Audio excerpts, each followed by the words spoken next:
સ્વાગત છે આપણી યુટ્યુબ ચેનલમાં। આજે આપણે જાણવાના છીએ કે જ્ઞાન સાધના સ્કોલરશિપ મોસ્ટ આઈએમપી એમસીક્યુ વિશે, જેથી વિડીયોને અંત સુધી બિના સ્કીપ કર્યા વગર જરૂર જુઓ।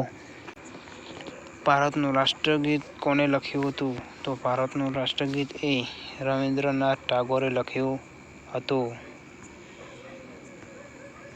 50 નો 50% કેટલા થાય છે? તો 50 ના 50% એ 25% થાય છે।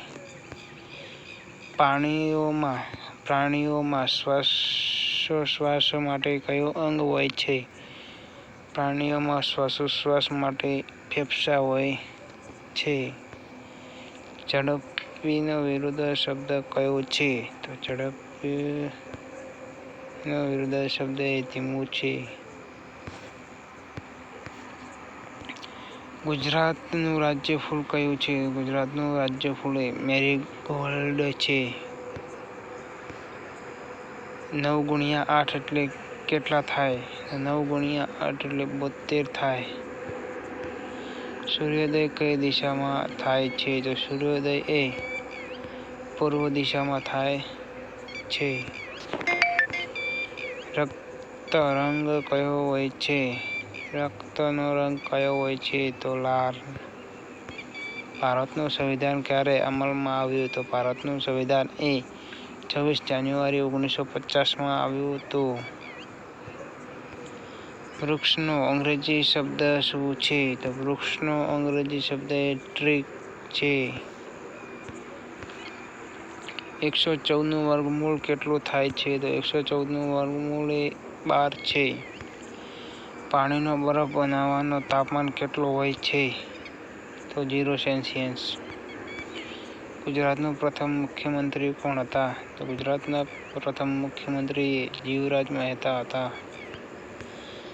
ખુશીનો સમાનાર્થી શબ્દ કયો છે? તો ખુશીનો સમાનાર્થી શબ્દ એ આનંદ છે।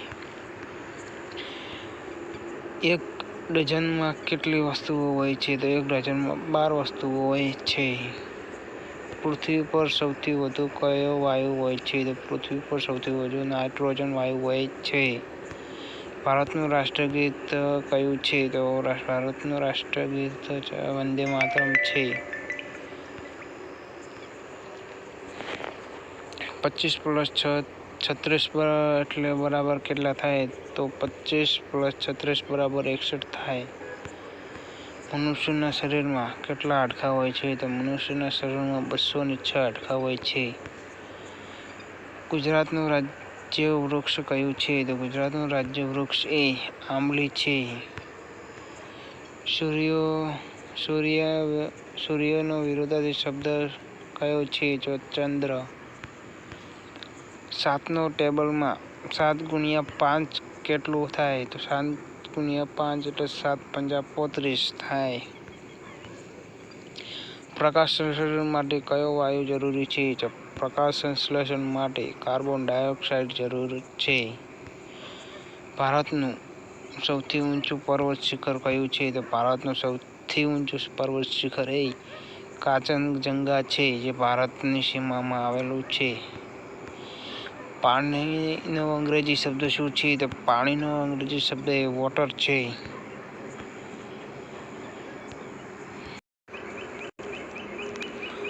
ભારતમાં રાષ્ટ્રપતિ ભવન ક્યાં આવેલો છે? તો ભારતમાં રાષ્ટ્રપતિ ભવન એ નવી દિલ્હીમાં આવેલો છે।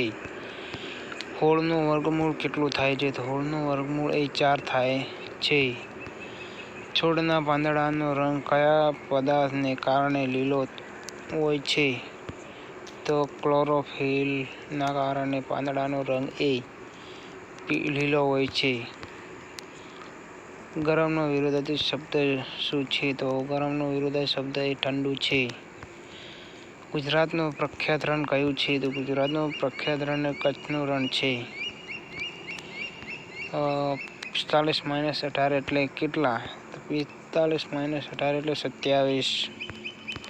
ધ્વનિની ઝડપ સૌથી વધુ કયા માધ્યમમાં હોય છે? તો ઘન પદાર્થ।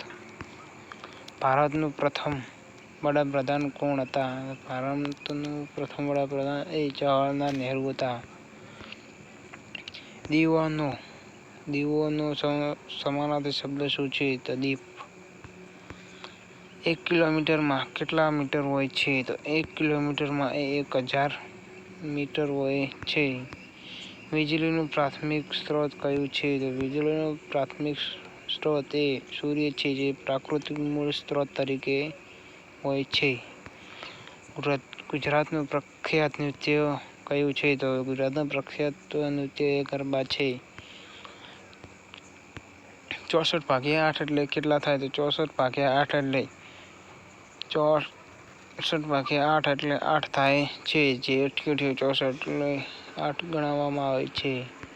પૃથ્વીની ગતિને કારણે દિવસ અને રાત કેવી રીતે થાય છે? પરિભ્રમણને કારણે.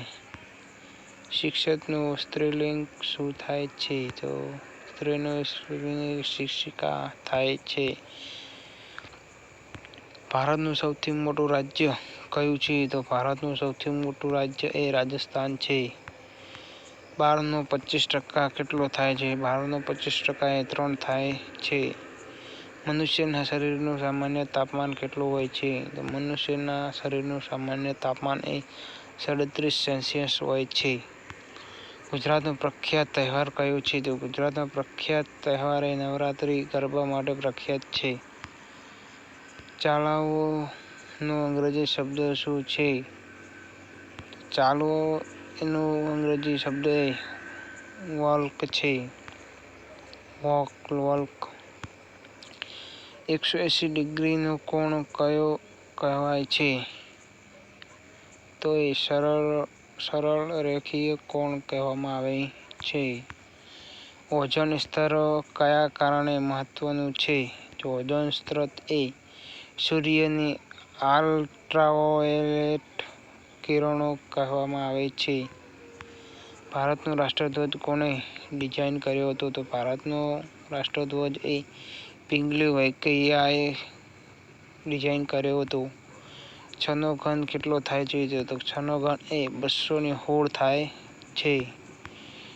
ગુજરાતનું પ્રખ્યાત સ્થળ સોમનાથ શેના નામે જાણીતું છે? તો ગુજરાતનું પ્રખ્યાત સ્થળ એ સોમનાથ એ મંદિર તરીકે જાણીતું છે.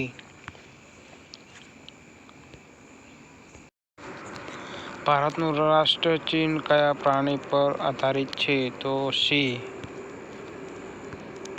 81 નું વર્ગમૂળ કેટલું થાય? તો 81 નું વર્ગમૂળ એ 9 થાય છે, જેને 81 કહેવામાં આવે છે. જે રીતે મનુષ્યના શરીરમાં રક્તને શુદ્ધ કરનારો અંગ કયું છે? તો કિડની.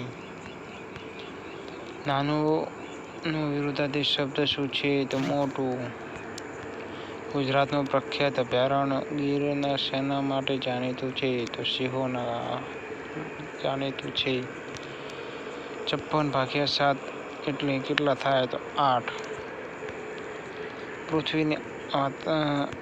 પૃથ્વીની આસપાસનું વાતાવરણ કયા નામે ઓળખવામાં આવે છે? તો એટમોસ્ફિયર ના નામે ઓળખવામાં આવે છે. ભારતની સ્વતંત્રતા ક્યારે મળી? તો ભારતની સ્વતંત્રતા એ 15 ઓગસ્ટ 1947 મળી હતી. ફળનો અંગ્રેજી શબ્દ શું છે? તો ફળનો અંગ્રેજી શબ્દ એ ફ્રૂટ છે. એક દિવસમાં કેટલા કલાક હોય છે? એક દિવસમાં 24 કલાક હોય છે. રક્તમાં ઓક્સિજન પહોંચાડવાનું કામ કયું કરે છે? એટલે કે કોણ કરે છે? તો લોહીના લાલ કણો. ગુજરાતનું પ્રખ્યાત શહેર જૂનાગઢ શેના નામે જાણીતું છે? તો ગુજરાતનું પ્રખ્યાત શહેર જૂનાગઢ એ ગિરનાર પર્વત તરીકે જાણીતું છે. 90 ડિગ્રીનો કોણ કયો કહેવામાં આવે છે? તો 90 ડિગ્રીનો કોણ એ સમકોણ કહેવામાં આવે છે. છોડને પાણી પહોંચાડવાનું કામ કયો અંગ કરે છે? તો છોડને પાણી પહોંચાડવાનું કામ એ મૂળ કરે છે. શાંતનો સમાનાર્થી શબ્દ કયો છે? તો શાંતનો સમાનાર્થી શબ્દ એ નીરવ છે. ભારતનું સૌથી નાનું રાજ્ય કયું છે? તો ગોવા. 13 નો ટેબલમાં 13 × 4 કેટલો થાય છે? 13 ચોક 52 થાય છે. સૂર્યમાં કયો વાયુ સૌથી વધુ હોય છે? તો સૂર્યમાં હાઇડ્રોજન સૌથી વધુ હોય છે. ગુજરાતનું પ્રખ્યાત દ્વારકા શહેર શેના નામે જાણીતું છે? તો મંદિર. ઊંચનો વિરોધાભાસી શબ્દ કયો છે? તો ઊંચનો વિરોધાભાસી શબ્દ એ નીચું છે. 220% કેટલા થાય છે? 220% એટલે 40% થાય છે. પાણીનું ઉત્કલન બિંદુ કેટલું હોય છે? તો પાણીનું ઉત્કલન બિંદુ એ 100 સેલ્સિયસ હોય છે. ભારતનું રાષ્ટ્રધ્વજ કયા રંગોનું બનેલું છે? તો ભગવો, સફેદ અને લીલો. આ 3 રંગોમાં બનેલું છે. 8નો ધન કેટલો થાય? તો 8નો ધન એ 212 થાય છે. ગુજરાતનું પ્રખ્યાત સ્ટેચ્યુ ઓફ યુનિટી કોનું સ્મારક છે? સરદાર પટેલનો. જે લોખંડી પુરુષ હતા તે સરદાર વલ્લભભાઈ પટેલ. જો અમારો આ વિડીયો સારો લાગ્યો હોય તો અમારા વિડીયોને લાઈક કરો, શેર કરો અને ચેનલને સબસ્ક્રાઈબ કરવા ના ભૂલતા. અને જે અગાઉના 50 MCQ સોલ્વ કરેલા છે એ ડિસ્ક્રિપ્શનમાં આપેલું છે, જે તમે જોઈ શકશો. મળીએ બીજા વિડીયોમાં.